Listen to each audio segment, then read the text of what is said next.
Hello everyone, welcome back to another video. Today I'm going to make a mid lane fundamental guide on tempo and also talk a lot about pressure because I think those two things are very closely related. So I'll make sure to explain everything as we go through, but if you want to skip around, there will be timestamps in the description below. So let's waste no time and start off by talking about what tempo is and how you get it. So tempo in League of Legends is kind of like time. More specifically, it's kind of like time to do something. So the way League works is that waves, minion waves, are the lifeblood of the game. So the thing is that waves give you gold and XP, and because waves are important, when you push a wave, your opponent will have to respond to it. And if they don't, they're going to lose gold and XP.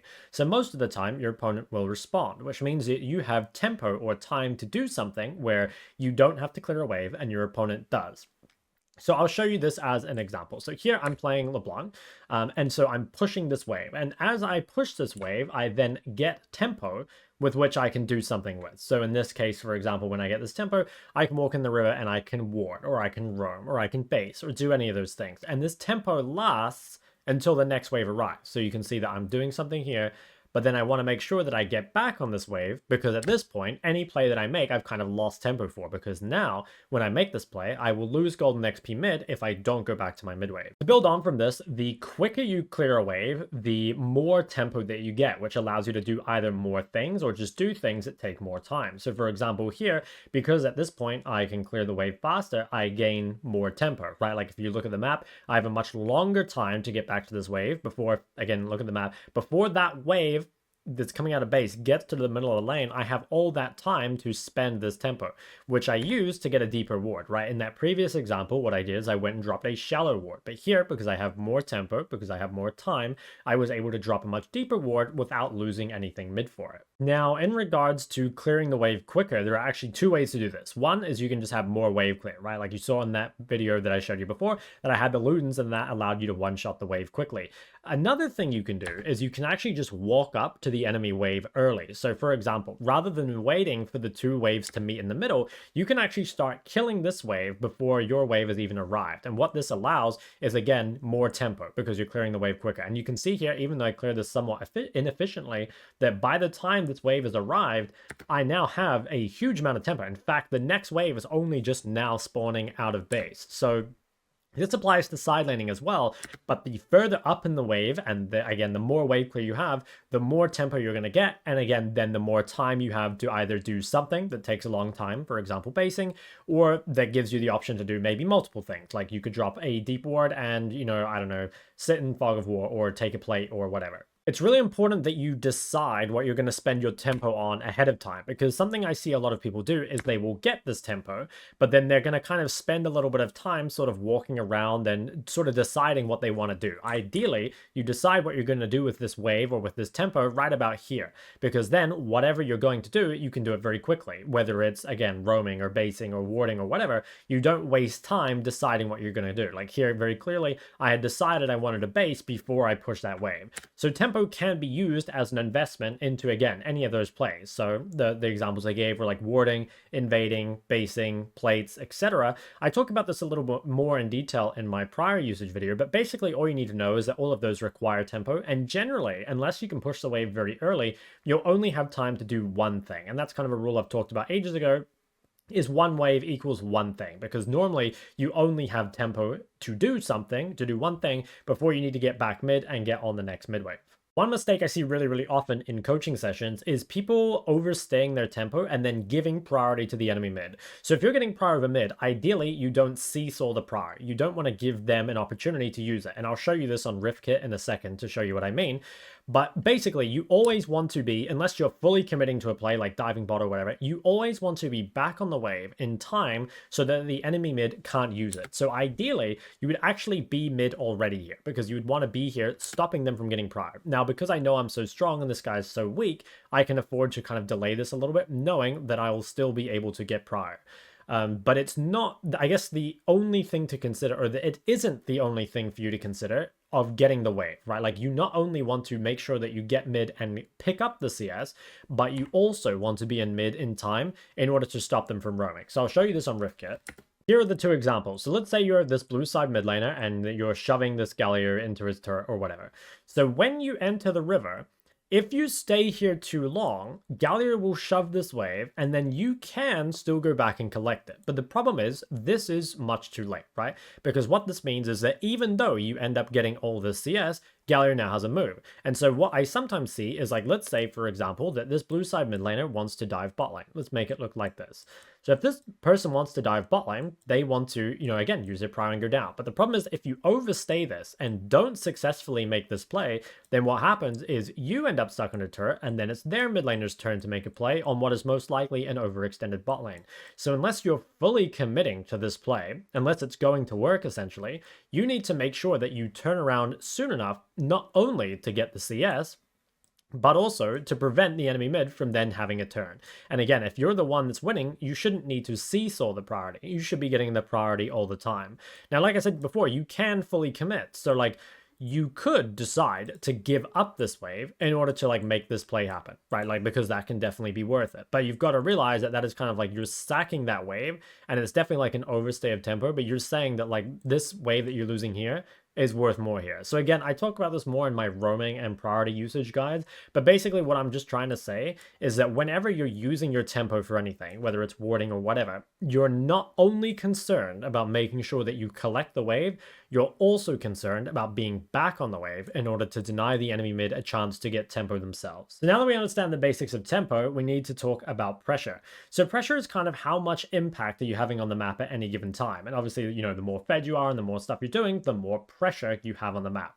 The reason this is important to think about is because any time that you spend off the map is time that you spend not pressuring, right? Like if you're in base, so for example here, when I reset and I spend this time in base, so let's say I start this recall at what, like 10, let's say 10:09. So from 10:09 until all the time I get back to lane, let's say until I clear this wave, maybe like 10:54. That is time that you spend not pressuring the map, right? Functionally, you are dead for that, good 40 seconds or so. So you might be thinking, okay, well, do I just stay on the map the whole game? Clearly not, right? Because what that would do is it would give you high uptime, right? You would always be on the map, but it would give you eventually lower pressure uptime because you'd be sitting on so much gold, right? So like, for example, if you were still on the map with 3,600 gold, you have like a full death cap in your base, you would have much pressure when you get back on the map, right?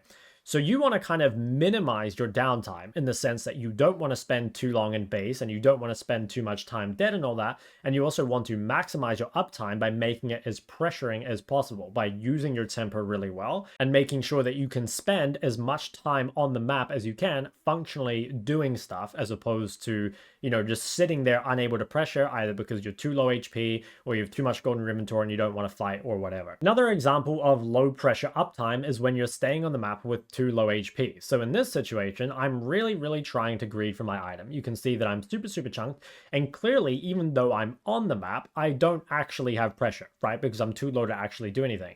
So in this case, you have a kind of a hard decision to make. Do I want to just instantly reset, get back on the map, and then immediately be able to pressure? Or do I want to try wait a bit longer and then try and have higher pressure when I come back in exchange for a bit less uptime? So this example here, I was going to reset, and when I noticed that Yasuo was going to push this in, I actually decided to cancel. And the reason is that I wanted to greed for my lost chapter. So this could be a problem if this pressure was really required. So like, for example, if Grubs were up right now or Dragon were up right now, I probably would have needed a reset. But because this is a time where I don't really need to have pressure right now, I can kind of greed and stay on the map a little bit longer, knowing that when I reset, I'll have my chapter and then I'll be able to pressure harder despite having a lower, I guess, total time of pressure, if that makes sense. Understanding this concept of realizing that you can't actually pressure the map when you're low HP or low mana is really important, because a lot of the time when I'm reviewing people and they get really fed, what they don't realize is that getting chunked is as bad as dying, because anytime you get chunked, you then have to spend a good minute or so resetting and getting off the map and, coming back and getting your pressure set up again. So it's really important that you're not just getting chunked randomly unless you have a lot of sustain. And a lot of the time, if you're struggling to really snowball the lead, like let's say you're 3-0 or 4-0, probably what you want to look at is that sort of thing. Like, are you actually pressuring the map? Or are you spending a good amount of this time in base or just like unable to actually do anything because you're getting chunked randomly or you're basing too often or something like that. It should also feel quite weird to reset when you're really high on HP and mana, because that kind of suggests that you can still pressure the map a lot. And this, again, is something that I see time and time again in coaching sessions, is people just resetting too often. They're still able to pressure the map, and they go for a reset. But here, I just got 2 kills and I got a side lane turret. So even though I'm full HP and full mana and I could still pressure the map, I do want to reset here because I have a ton of gold, right? So this is saying that if I reset now, even though I will be lower pressure for the next minute or so, my pressure will be much higher once I return to the map. So this is something you kind of have to judge in the moment. And again, I have a whole video on when to base. I think it's called recall timers. I'll link it in the description below. But this is an example of where, even though as a general rule, it should feel very strange to recall when you can still pressure the map a lot like this, right? Because you'd much prefer to base when you're kind of forced to, right? Because you're too low HP to pressure, or you're too low mana or whatever. But there are some situations where, despite being full HP and full mana, you might want to reset anyway. I really would recommend you check out my base timers video, but just to give you a quick idea of like what sort of things you should think about when you are recalling, think a lot again about your HP and mana. Think about specific spikes that you have. You know, for example, if you have, say, 800 gold, and that's going to allow you to complete your Leandry because you have components, that can be a good time to base. Whereas, you know, normally 800 gold might not be a good base because it might only be something like an Amped Home and Boots or whatever, and that might not be worth it. And it can also depend, you know, when in the game you are. Like if you're early game, right, like those sorts of bases mean a lot more than later in the game. So thinking about gold and spikes is really important. You can also think about if you're going to lose anything, right? So as we kind of said in the first section, if you have the tempo for a good base, in the sense that like you've already pushed the wave and then can reset without losing anything, then obviously that's really, really good. Finally, you can also base to sync tempo or pressure with your team, which I'll talk about in the next section, but I just want to bring it up now just to make you all aware of it. The TLDR is that you don't want to base too often and then not pressure the map, but you also don't want to stay on the map too long and then have your pressure be lower because you're sitting on too much gold. Now we're moving into the mid game and combining these two concepts that we talk about. We're combining the tempo and the pressure to help us decide what we actually want to do in side lane. And this is by far where the most mistakes regarding to tempo and pressure happen. So in the mid game, it's really important that you're syncing up with your team. What that means is that if your team is pressuring, you want to be pressuring as well. And if your team is not pressuring, then you either want to base or find something else to do. And again, I'll show you an example.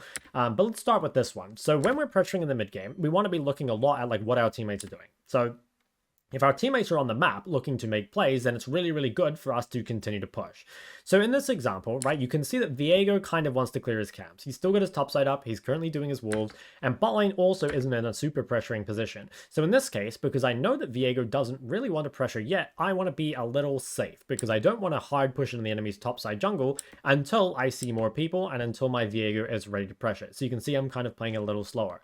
Now Malphite on the other hand, like if we look a lot at Malphite is playing extremely aggressive on bot side. Now he does have vision, which is kind of like allowing it, but he just needs to be very, very careful because again, Viego is on the other side of the map from him, so there's like no assistance that he can receive from Viego, and his team is not really pressuring, right? Like you can see our bot lane is losing prior mid, right? They're collecting the wave, and Viego is doing red. So right now, the side lanes actually need to be quite careful, right? Because people aren't really showing. Now it's kind of okay for me because I have a lot of mobility, but Malphite doesn't really have that. And you can actually see that I elected not to W over that wall, mainly because I don't really see people. So let's skip ahead here, right? And it continues on. Jhin ends up going all the way up to red, and Viego ends up going all the way to Krugs. Malphite, though, as we can see on the map, is still pushed up to the enemy tier 2 turret and then gets collapsed on by their entire team. So the reason this happens is because Malphite isn't paying enough attention to what his teammates are doing. He didn't realize that, you know, it takes time for Viego to end up clearing his jungle and be ready to pressure. And in fact, if Malphite waited a little bit, then Viego would be in position to either trade top turret for when they go bot side, or more likely, if he just played a bit safer, bot lane would get prior on this wave, I would get prior on top wave, and then they would never be able to make a play on Malphite to begin with. So this sinking pressure is so important because if you die at this time here, like if Malphite dies bot, what's going to happen is then because Malphite is dead, Malphite is not pressuring, which then makes the entire rest of the team also unable to pressure. And this is something I see so much in low elo, especially from top laners, is a top laner will die on the side lane and they'll bring 4 people to them and they'll say, why are you guys not doing anything, right? Why did you guys not do Baron? Or why did you guys not take any turrets? And the reality is because everyone else is waiting for someone else, right? Like here, me and the bot lane can't really pressure these turrets because we're waiting for Viego to clear his camps. Now, Viego, maybe he should be here, right? Like, maybe in order to prevent this bot play, maybe Viego should be here, and we should be hitting turrets. But it really doesn't matter about should be or shouldn't. All that matters is that Viego is not here, and we need to wait for him and bot lane to pressure before the side lanes can play aggressive. As I said before, you want to be pressuring at the same time as your team is pressuring. So sometimes you might even want to TP back on the map in order to, again, sync your pressure. So in this situation, I have Death Cap and base, which is an extremely, extremely big spike, right? So I really want to reset. The problem is, if I reset right now, again, my team is unable to pressure. So because I have TP, I'm able to reset and then TP back on the map, right? Because that's going to mean that I can buy my Death Cap and that we can continue pressuring. If I didn't have TP here though, even though I have Death Cap, I would not be able to reset, because if I reset here, it means that my team is now unable to do anything. And as you can see, if you look at the map, my team really wants to pressure, right? Like, we are pushing up bot lane really aggressively, we're posturing for this top turret, Rumble's pushing in bot, so everyone is trying to pressure the map really hard. So if I reset here, it would either mean that my team will stay on the map and die because I'm not there, or more likely, my team will then back off, causing us to, again, lose pressure on the map. But because I have TP, I'm able to kind of greet it. I'm able to TP back on the map, keep our pressure up, and get my Death Cap as well. This here could be an example of not resetting to keep up the pressure. So this time I do have TP, so I could, again, reset for my spike if I wanted. But this time I decided the spike wasn't worth it. It wasn't as big as Death Cap. And I wanted to just keep pressuring in order to allow my team to keep pressuring. So again, look at the map. My team is trying to play very aggressive. I do have Death Dance and base. I could reset. I could base TP, or I could just reset in general and buy my Death Dance. But because my team is still really trying to hard pressure, I want to stay on the map and allow them to do this. So while my team is pressuring, I will continue to pressure. And then once my team backs off, you can see them all here. I need to back off as well. It would be a big mistake if you then continue to pressure while your team is backing off. So you can see I back off and immediately reset as well, because clearly they are no longer pressuring. And you can actually see that there are a bunch of recalls channeled, right? I recall, Bard recalls, Varus recalls, and most likely Gwen, after she finishes the top camps, will recall as well. Really, the most important thing is just having an awareness of this kind of tempo and pressure, because a lot of the time, it is actually okay to stay on the map or to continue to pressure when your team bases, as long as you're kind of like aware that like you need to play it a little safer. So like here's an example, right? Like here, my team just made a play top, which means that they're probably going to want to reset and spend their gold and then come down to dragon. But can I reset here? Like not really, right? Like I don't have anything to buy. I only have 600 gold and I'm also full HP and full mana. So it doesn't really make sense to base here. While you could base here in order to sink your pressure. And if you have more gold, it probably would be a good base. Instead, I'm just going to try and find something to do, but I want to find something to do that essentially isn't going to get me killed, right? Like you can see my whole team is resetting. My Cassio just spawned. She's TPing out of base. So I know that I'm alone on the map here, which means that I really, really don't want to do anything too aggro. I just need to make sure that I survive this window of my entire team being off the base or off the map. So again, it's not necessarily that you have to just like drop everything and suddenly do nothing, but it is super important that you're aware of it. And again, not every time, but almost every time I'm coaching someone, tracking teammates is something I have to bring up in the mid game, because people are just not aware of their teammates' tempo and will continue to play super aggro here. And like if you tried to play super aggro here, what would happen is you would probably end up in a 1v4 or a 1v3 because your team is just so far away. Another important thing to understand about tempo and side laning in general is that it's actually kind of similar to the early game, where you want to make sure that you don't overstay your tempo on the play and can get back to the top wave or the bot wave. So in this case, right, I push this wave top, right? I can't really push any further, so I try and use my tempo. I try and move down the map. Now, when you do this, you want to make sure that you pay a lot of attention to the top wave, because there's a lot of things that you can do here. You can go mid and again make a play, right? And if you do make a play, if you do use this tempo on mid and it succeeds, then great, that's a really good usage. But if there's nothing to do, right, like if you come here and you don't really find anything, then you want to make sure that you get back to this top wave here before it ends up being, you know, over here. So essentially, again, don't seesaw the prior. If you're getting side lane prior, you want to keep it. So keep getting your side lane prior, and then go and make your play, right? But don't overstay this play so hard that you end up giving the side lane prior. Like for example, if I'll show you in Riftkit in a second, but if this wave comes all the way into my turret and then I have to go answer it, then they get to make a play while I'm answering the top wave. Let's make this clear on Riftkit. So let's say, for example, that you are pushing top, right? Maybe you can push the top wave all the way to here. you want to, again, use this tempo, you come make a play, whatever, but you don't want to take so long that then your opponent gets to make that play. So let's say, for example, we do this, but it takes ages, and then we walk top after this guy has shoved the wave all the way here. The problem you have now is that all your pressure kind of gets undone, because now this mid laner gets to pressure for a really long time, while it takes you a long time to get this wave push. So rather than letting the wave get all the way back here, what you want to do is, use your tempo, but at least get back to the wave probably when it's like about here in the middle. I guess the only exception to this would be if you know you're going to be making a play. So similar to the early game, if you knew you were diving bot, it's okay to not immediately go back to your wave.